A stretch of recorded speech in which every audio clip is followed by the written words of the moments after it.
È il giorno del lutto, si vedono pochi lavoratori al IVG Colbacchini di Cervarese Santa Croce. Operai e dipendenti poche ore fa hanno scoperto che un loro collega si è suicidato dopo che l'azienda produttrice di tubi di gomma gli aveva comunicato il licenziamento.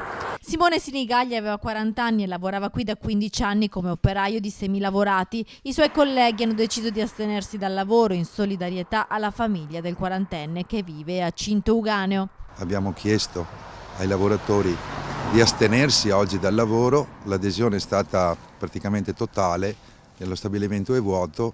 Per Simone Sinigaglia non era certo un periodo facile. Qualche settimana fa l'azienda gli aveva comunicato l'avvio di una procedura disciplinare contestandogli un uso improprio della legge 104, quella che prevede 3 giorni di astensione retribuita dal lavoro al mese per curare un parente. Avevo visto Simone proprio settimana scorsa quando avevamo comunicato le giustificazioni all'impresa.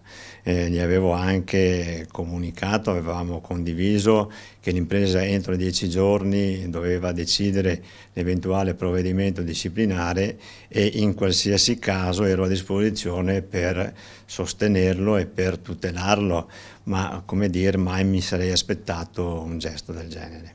Mercoledì ad inizio turno l'azienda però gli ha comunicato il licenziamento e così Simone ha deciso di dirigersi verso Carmignano Sant'Urbano, lungo l'argine del fiume Gorzone, un luogo che conosceva bene perché ci andava spesso a pescare e qui si è impiccato ad un albero. Lo hanno ritrovato i carabinieri di Este che hanno subito avvertito i familiari. Il fratello lavora nella sua stessa azienda, i colleghi sono sotto shock. Lo conoscevo da oltre 10 anni, parlavamo regolarmente.